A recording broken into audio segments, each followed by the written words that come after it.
Hi, welcome to Positively Sparking, a podcast on internet marketing, online productivity and business. Today I'm with Tim CameronKitchen, head ninja at Exposure Ninja, expert web marketeer, best-selling author, cat lover and ex-pro drummer. With so many things making up who Tim is, you can imagine that his story is going to be a little different to most web marketeers. And today he's going to share how writing his first ebook on SEO came to help him grow from being a solo entrepreneur into a 60-man team in his web marketing agency, Exposure Ninja. Hey Tim, how are you? Welcome to the podcast. I'm great, Phil. Thank you for having me on. It's going to be fun. I enjoyed our podcast that we did earlier on in the year. So it's good to have you on here and tap your expert knowledge about being an author and using that to promote your business. So Tim, for those of us who don't know you, tell us who you are and what you do. So my name's Tim CameronKitchen. I run an agency called Exposure Ninja. I'm an ex-professional drummer, and I also write books from time to time. So my day-to-day is mostly running Exposure Ninja, and then we run some seminars and do various online classes and Facebook Lives and all of that sort of stuff as well. Very good. Now, you said there from time to time you write books, whereas I'm sure I saw that you had 5 marketing bestsellers. So from time to time, is selling yourself down there, Tim. So tell us a bit more about those. So the first book that I actually, no, it's not true. The first marketing book that I actually wrote a book about drumming back in, I think, 2009 or something. But the first marketing book I wrote was a book called How to Get to the Top of Google. And I wrote it because at the time I was doing a lot of freelance SEO, and mostly for tradesmen. And I was talking to these guys and they were just telling me their understanding of what SEO was. And I was like, you are not even close. You're not even in the same ballpark of what this thing actually is. So I had a look around, and back in the day when it was 2012, there really wasn't a lot of good quality information about SEO. Penguin and Panda and all of that sort of stuff was just starting to come out, and a lot of the information out there was really kind of either it was super theoretical, or it's just a list of things that you shouldn't do. So there wasn't actually too much information about what you should do. And obviously I've been doing all this freelance stuff. So I thought, well, what I'm going to do is I'm going to write a book in completely plain English for people who have absolutely no background in SEO whatsoever. And I'm just going to tell them exactly what I do when I'm working on a website to get it ranked at the top of Google. So I did that and published it. And before long, it was actually doing really well. It became the best-selling SEO book in the UK and was generating leads for me because I wrote it with the goal of giving out information, obviously. But being a marketing person, I couldn't help sneaking in a few lead generation opportunities as well. So it started generating leads. I built Exposure Ninja, and then we started writing some more books as well. So it's been quite a wild ride. The next book that followed was one about social media, and then one called 101 Ways to Get Customers from the Internet, and then a version for dentists of that book. And then the most recent one is Content Marketing and Digital PR, the ultimate guide to content marketing and digital PR. So yeah, quite a few of them out there. A few of them need updating, I'm not going to lie, but it's been a very good way of growing our business, certainly. Fantastic stuff, Tim. So when you created that first book, was this kind of in the early days of Amazon Kindle? Yeah, as a platform, Kindle was starting to take off. Although it's interesting because the split between Kindle books and physical books back in those days is actually pretty similar to the split now, or at least with our sales anyway. Maybe that's because we have a more tech-savvy audience. But certainly Amazon's Kindle platform was absolutely instrumental to driving the success of the book. Yes, definitely. I can imagine so, because if we are online and we're doing anything in web marketing or web related, and we're there at the beginning of something, it's just the best space to be in. Yeah, and the speed with which you can get the content to people, if it's on Kindle, then fantastic. But the other great thing about the Kindle platform is the bestseller lists and the promotions that you can run to get your book further up those bestseller lists, which I'm sure we will talk about. We certainly shall. So tell us a bit about, from that very first book, I'm just imagining you here, you're a drummer that's turned into a web marketeer, and you are writing that first book, telling everyone what you do to achieve great SEO results. So how did things change from there, and how did the books help you grow into Exposure Ninja that you are now? So I should say the first version of the book, the Google book, was terrible. Absolutely awful. I mean, the approach I took to write that first version to the approach that I take today is, well, actually, my approach isn't any different. But now we have, Exposure Ninja has grown, and we have an editing team, and we have people who are much better writers than me. So the output from, these books are much, much better than they used to be. The first version of the Google book was terrible. I didn't proofread it because I didn't have time and I couldn't be bothered, and I didn't think it was going to sell anything. I think I spell checked it, although there's still a bunch of mistakes in there. The cover I designed myself and was rubbish. So the first version of this thing was an absolute monstrosity. But despite that, it still started to sell. I got the cover redesigned, and that's when things really started taking off. I got the cover designed professionally, and that really made a big difference, because guess what? People judge books by their covers, right? Is what we're all programmed to do. We have to judge things on first impressions. So that made a big difference. Once the book started selling, I'd be getting leads. So I had some lead capture things throughout the book, just saying, if you want us to review your SEO free of charge, then go to this website, fill in your details, and I'll do it. And back in the day, I was doing all of them, and I was getting enough leads that I could do that myself. As the book started to build momentum and generate more leads, it started to outstrip what I could do. So I had to start hiring salespeople or consultants to help me to do the review. And then as the work started coming in off the back of those reviews, we had to start building out the team. And as I say, I think the first book went out in 2012, I think it was. And now in 2017, we have a team of 60. And a large part of that is due to the leads that the books generate. They're still a really significant source of leads for us. So it's been absolutely instrumental in how it's helped us grow. That is an amazing testimonial for the power of books and ebooks. That really is impressive, Tim. I've not met any other agency that's literally grown from a well-timed and well-placed and well-designed front cover of a book. So, that is a testament in itself. So without the book, where do you think you would be? I think we would have, I'm not the sort of person who would have just sat around twiddling my thumbs with me and a couple of cats. So we would have figured out something, but I certainly think that do you know what I think the book as a medium is absolutely great. I think the other part of it, and the other reason why the books have been successful, is because actually what we're doing in the books is sharing information and helping people get closer to their goals. There are so many books out there, and there are so many SEO books written by agencies and consultants who've, seen something that they like and they've copied the approach. The mistake that everyone makes is they think, do you know what? I'm going to give away 10% of my secrets in the book, and then if people want the other 90%, they're going to come to me. It's completely the wrong approach.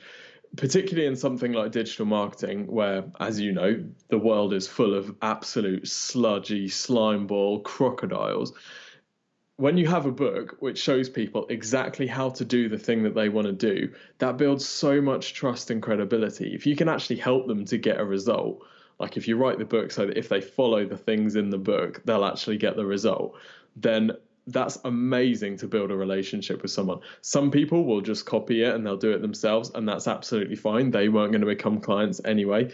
And then the other people will look at it and go, wow, okay, this person knows what they're talking about. They can clearly get results because they've shown me exactly how to do it. I don't have the time to do it, or I don't have the expertise to do it, or I just can't be bothered to do it. So I'm going to ask them for help. So I think that's a really important component of the book that I think when people are kind of dipping their toe into the book water, they kind of miss it. And my brother-in-law is going through the process of setting up his own business, and I'm saying to him, look, mate, just share everything you know. Just share it all on your blog. Just give away absolutely everything. Give away the keys to the castle. Let people in.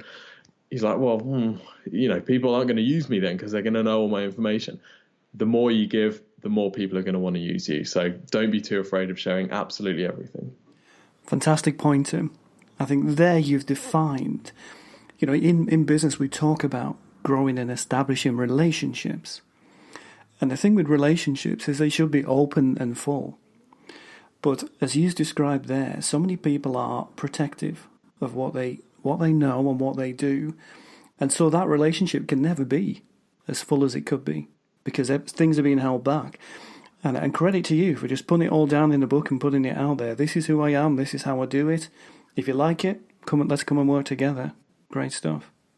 Yeah, that's exactly the approach. I mean, the other thing to say is that none of the information in this book is like stuff that I didn't go up a mountain and God gave it to me and, these tablets and I just came down and I'm sharing it with the world.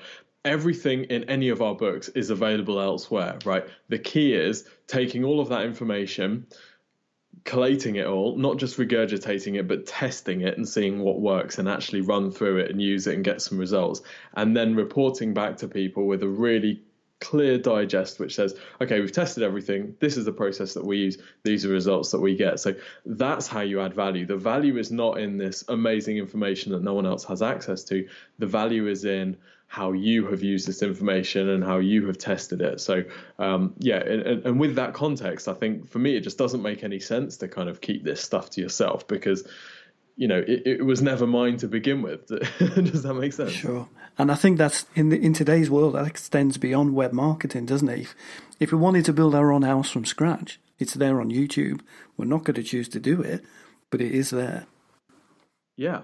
And just because it's there doesn't mean that everyone's going to hunt it out on YouTube and test it all for themselves. So there's still value in someone, going through the experience. And if there was a book, if you're building a house, yes, you're going to look at some YouTube videos. Yes, you're going to check out some blogs. Yes, you're going to buy some magazines. Yes, you're going to buy some books. So just because there is free information out there doesn't mean that people aren't going to pay for information. So I completely agree. It extends beyond web marketing into every area of life. And like you said, even personal relationships. I certainly wouldn't be married if I'd said, well, do you know what? You've got to go out with me before I'm going to talk to you or before we're going to spend time together. It's just not how it works, is it? You've got to give first. Absolutely. So, Tim, you've obviously, as well as having this great open attitude to sharing everything you know, you also must have some great ways to promote your books.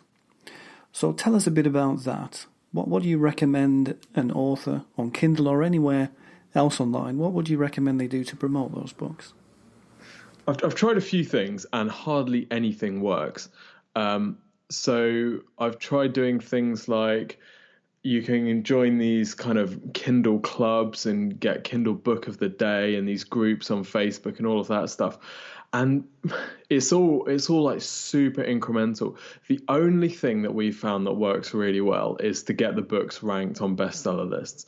Now, that's a completely, simplified way of saying it, but there are a few things that you need to do in order to get that. Kindle has the platform that you use to publish on Kindle is called KDP, or Kindle Developers Platform. And inside KDP, you can run promotions. So you can reduce the price of your book. You can have it as a free giveaway so that people can just download it free of charge.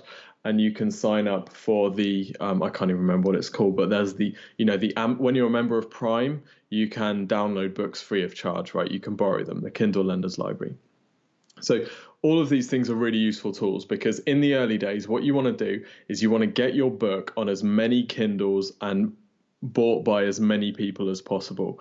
You just want to forget about making any money from it. In fact, forget about making money from your books, full stop. The money that you make is on the back end. Just treat them like lead generation tools. So we want to get them into as many people's hands as possible. So we're going to run Kindle free days. We're going to give it away free. And when we do that, we're going to promote it to our email list. We're going to send it out on Facebook. We just want as many people to download this thing as we possibly can. You're going to reduce the prices of your books so that they sell, particularly in the early days. You just want to sell as many copies as you possibly can, because what will happen then is you'll start to move up bestseller ranking. If you sell a lot of free copies, then your book will rise on the free bestseller lists, which is really good because then more people start to download it and it starts to self-perpetuate. When your book comes out of the free period, it will still retain some of that ranking, but now it will be on the paid bestseller list. And as long as the content is good enough and the reviews are good enough, it will start to maintain that ranking on the bestseller list, which is really where you need to be. So in order to maintain your ranking on the bestseller list, obviously the book needs to be good enough. If people download it and it's a pile of rubbish, then they're going to refund it, or they're going to give it a bad rating or whatever. But the more people that have your book, it starts to appear in places like People Who Bought This Also Bought. So you start to build up a bit more visibility across Amazon in general. And then you've got to get reviews, obviously. There's a few ways to get reviews, from the completely legitimate, where you just don't do anything, to the downright illegal, where you go out and pay for them. I wouldn't necessarily recommend that at all, but what I would suggest is that when you're running lead generation through your book, so if you find that if in our book it's go to this website and we'll review your SEO free of charge and give you a completely free plan that you can use to improve your ranking, traffic and sales. Now, when people go to that website and they sign up, we know that they've come from the book, so we'll send them an email in a few days saying, hey, hope you enjoy the book. If you felt like leaving a review on Amazon, that would be much appreciated. And then you can either give them a link to do so, or, just say, go and leave a review on Amazon. And that's really important, because if we've done something like give them a review, do this free review for them, and we've put the effort in and they've enjoyed the book, it's perfectly okay for us to say, hey, would you mind just going and leaving a completely honest review on Amazon? We're not saying leave us a 5-star review. We're just saying just leave us a completely honest review on Amazon, so that, we know what you think of the book. And then that's a really good way to start picking up some reviews, which will really help to drive your ranking on bestseller lists. Great stuff, Tim. That was a comprehensive strategy there. A lot of that sounds like it's down to timing almost. So deciding when a book is going to be launched, when you're going to follow up with a free day. Is it 5 free days we get on KDP? That's right. Yeah. In 90 days as such. So a lot of that is kind of timing those elements in a very, very strategic way, so we benefit from all those different boosts that you discussed there en route. Yeah, I wish that I had some kind of formula or something, but honestly, with me, everything is pretty impulsive. So I'll be like, oh, my book wasn't, in the early days, I'll be like, oh, the book's not doing so well, better on a free day, or I need some more leads, better on a free day. It really wasn't, I wasn't testing anything or finding out what the optimum frequency of free days was. It was just a case of, oh, I'll see what happens here, or I've got half an hour to do some book promo, so I'll just do this. The timing might be important, but honestly, I think really it's not a case of finding the hacks. It's just making a good book that people really like to read. And that when they read it, it makes them happy. And then it's just getting that book into as many people's hands as possible by whatever means you can possibly use. Great stuff. Have most of your book buyers been from the UK, or are they worldwide? I'm just thinking of you being there on Kindle, which is by definition worldwide. Have you found that it is UK, or does it stretch beyond? For us, it's mostly UK and US. The UK has been much, much more successful than the US, but then that's kind of our target audience, and all the case studies in the book and everything refer to UK, and we use S's instead of Z's and all of that sort of stuff. So I think it has stronger appeal in the UK, certainly. But yeah, I mean, obviously the beauty of Kindle is when you're inside KDP, you can publish in all these different territories. And if you get some visibility in Australia or something, then exactly the same thing can happen over there as can happen here. And, the beauty, the real kind of goal, I guess, is if you have something which translates to the US, the numbers there are just so much bigger. The sales volumes that you get if you hit bestseller lists in the US are, an order of magnitude above what you get in the UK. But for us, it hasn't been particularly relevant because we find enough fruit in the UK. And that's also where you really want your leads to come from, I guess, as well. Yeah, I mean, conversion rate is higher in the UK, and we know the market particularly well. I mean, there's nothing really different about UK SEO to US SEO. But for us, it's always just been mostly a UK focus for now. Brilliant. So you mentioned before that a number of your books perhaps need updating, and I can totally understand that, because marketing, and especially web marketing, changes and things can outdate very quickly. So in that sense, do your books have a shelf life, for both your readers and for your own promotion? Yes, definitely. But I actually see this as a really good thing. So SEO, the basic principles of SEO don't change and haven't changed since the first version of the book. But obviously, how you execute on those principles and the things that are working best now, they do change. So we try to update the books once a year. We're actually currently finalising the latest version of the Google book. So they definitely do need updating. This is a good thing because another call to action that we'll use in the books is we update this book. And if you want to get free updates for life, then just go to this website and fill in your email address. And then when they fill in their email address, every time we update the book, we send them out the latest version. So it's just a way of just saying, hey, here's the latest version. Oh, we also send them out a list of the adjustments as well, so they don't have to read through the whole thing. They just get, if they want to read the one-page thing, which just tells them how Google has changed since the last version, then they can do that. So it's a way of generating more leads as much as anything. Yes, it's a pain having to update it, but the good news there is also that you get better reviews if your book is more up to date. So it's a way of making your book stand out against someone else's if you're willing to put the time in to update it. That is a wonderful idea. A great way to use something like a book going out of date to your advantage. It's also a great advantage to the reader, but that's a great use of that actual thing that happens to marketing books out there. Let's chat a bit about the writing process. You mentioned that your first book was done very differently to how you do it now with your team. So what do you actually do? How do you go from concept to completion? So the process that I use, to be honest, I don't know how Charlie and Luke, who did the bulk of the legwork on the content marketing and digital PR book, I'm actually not sure about the the approach that they took, but I can take you through my approach. So what I'll do is, for a topic like how to get to the top of Google, I'll first think about what are the main categories of things that I want to talk about.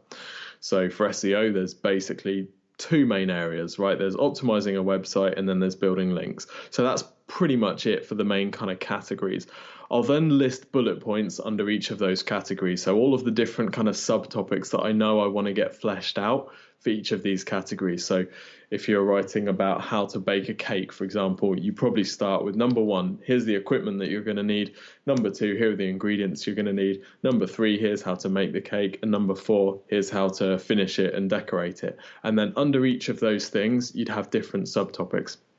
So all I do when I'm going to write a book is just open a Word doc or a Google doc, and I write bullet points. I write a different bullet point for each of the main topic areas, and then sub bullet points for each of the different areas underneath those. And then if there's any, particular topics that I want to cover in any of those sub areas, I'll add bullet points for that. So I just end up with basically a tiered bullet point list of what my book is going to be. And then I just sit down and I just flesh out each of those bullet points into copy. And that's literally it. The book is just a Word document. And then at the end, you send it over to someone who's going to edit it and typeset it and add page numbers and all of that stuff. Send it over to a proofreader who's going to go through it and edit it and make it professional so you don't get complaints on Amazon. And then that's it, right? It's super. It's just like writing a long blog post or an essay or something like that. It's basically a 40,000 word blog post. So 40,000 words. I was going to ask you next, do you have a word count that you work towards? Not really. I mean, I think some of the books of 40,000 words, the content marketing and digital PR book, I think that's more, maybe 60 odd thousand. But I think more important than the word count is making sure that everything that you do right is really good. So one of our SEO clients actually saw the success of the book and as an accountant and wrote his own book, and his own book is now a bestseller and generating him lots of leads. But his book is nowhere near 40,000 words. If you look at it, it's probably, I don't know, the width of a little finger or something. So it's quite a small book, but it's got amazing reviews. What people value is not getting loads and loads of content, and I think that's probably one of the mistakes I made at the start, is thinking that in order to feel like I was giving value for money, I had to write loads and loads of stuff. Actually, you don't at all. As long as you get your your customer to the goal that they're after. If you can do that in 5,000 words, brilliant. Just do it in 5,000 and they'll thank you for saving them some time. But if you need to go to 40,000, if you need to go to 100,000 and you genuinely provide value for each of those pages, then people are going to be happy to read it. So I don't work to a specific word count. It's just however long it needs to be, really. All on the outcome. Yeah, all on the outcome. Exactly. So what about topics? How do you go about choosing your topics, Tim? So we'll have a kind of ballpark topic that we want to talk about. So, for example, there's a couple of books in the pipeline for us. One is about Facebook ads and one is about influencer marketing, because these are services that we're offering, and we know that there's a lot of attention around these areas. So we'll start with a topic like that. I think the most important thing with topics is to put yourself in the position of your reader, right? It's just like any marketing. The SEO book that I wrote is called How to Get to the Top of Google. It's not called SEO. SEO isn't even in the title. So why? Because how to get to the top of Google is the keyword. That for that target audience, that is the thing they are searching for. They're not searching for advanced SEO. They're searching for, how to get to the top of Google. How do I get to the top of Google? So I think it's all about identifying what the need is in your reader, and then designing everything around them. Right? We're not writing a book for our own ego. We're not writing a book to tell our story and show everyone how awesome we are. We're writing a book to help this person. So what does this person need? What's this person going to find most valuable for? And as long as you write for that, I think you've got a good chance that you'll have success with it. That's a great point about the title. So it'd be very tempting for people within the world of SEO to use SEO as a word or other words that their kind of colleagues would be familiar with. But your target market is someone who just wants the outcome. It's that word again, outcome. They just want to be at the top of Google. Yeah, exactly. It's basically keyword research, isn't it? When we're doing SEO, we're doing keyword research, and it's exactly the same thing. And the first principle of keyword research is talk in the language of the customer, not in the language of the seller, because the seller might have a bunch of industry-specific phrases that they use. That might be complete gobbledygook to the buyer, to the customer. So you've got to meet the customer where they are, rather than saying, "Hey, I'm over here with all my expertise and all my jargon." They don't care about that. They just want to get to their goal. So you've got to talk in their language. Very true. So, Tim, you also run a great podcast. So what else would you recommend people look at beyond books? Podcasts have been good. I was talking to a guy just today who found us through the podcast. Podcasts are good. I think video is something that we're doing a bit more of. I'd love to do a bit more on YouTube. I think that's a really, really good way. And that's running some market research recently, and found that actually video is kind of overtaking books as a way that people get information. So for people who are busy in particular, they're happy to watch a video on the train, or while they're walking around, or while they're on the toilet or something, whereas a book feels like quite a big commitment to make. So it doesn't damage the credibility of using a book, but I think certainly looking at these faster and more easy to consume methods of sharing content is good. So video, Facebook Live, social media, obviously, and podcasts have been great because people can listen to them while they're doing other stuff, which I think is the way that the life is going at the moment. I think you're bang on right. Would you ever consider taking one of your books and turning it into an audiobook? Yeah, definitely. Just haven't had the time, but I think a great idea. I mean, I don't read any books really. I just listen to audiobooks, so it's a complete no-brainer. I'm the same. It's just a reflection of 21st century life, isn't it? Yeah, totally. And it's very rare that you're sat anywhere without a screen interrupting you with enough time to read a book, I think. So, yeah, I've no doubt that there's a huge untapped potential there, but we just haven't had time to do it. It's classic, isn't it? So speaking of time, Tim, what are you going to do next with your business?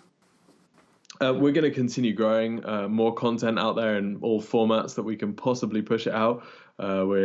We're tending to double every year, so we're gonna keep on doing that. Keep on delivering the best marketing services that we possibly can for our audience, and getting them to the outcomes that they want. It's there's so much to be done. It sounds like it, Tim. It sounds like it. So where can we find Exposure Ninja yourself, your ebooks?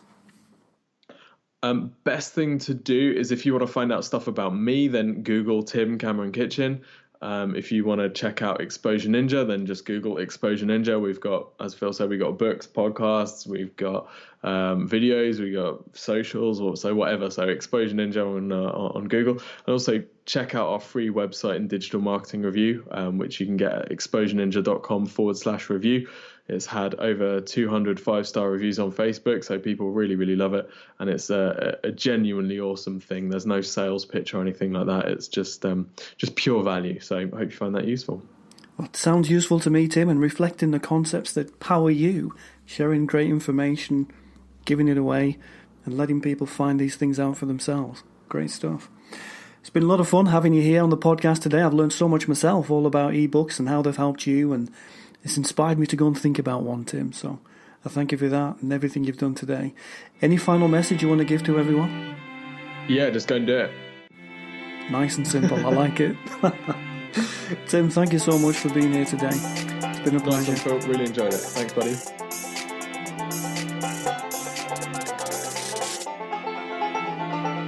My name is Phil Byrne, and I'd like to thank you so much for listening today. I hope you got something really good to take away from this week's episode for you or your business. And you know what? I'd like to give you something more. In fact, I'd like to give you a whole free web marketing pack full of all my latest and best ideas on how you can take your business forward positively online. Download your pack at positivesparks.co.uk/pack. And most of all, guys, look forward to seeing you again next week.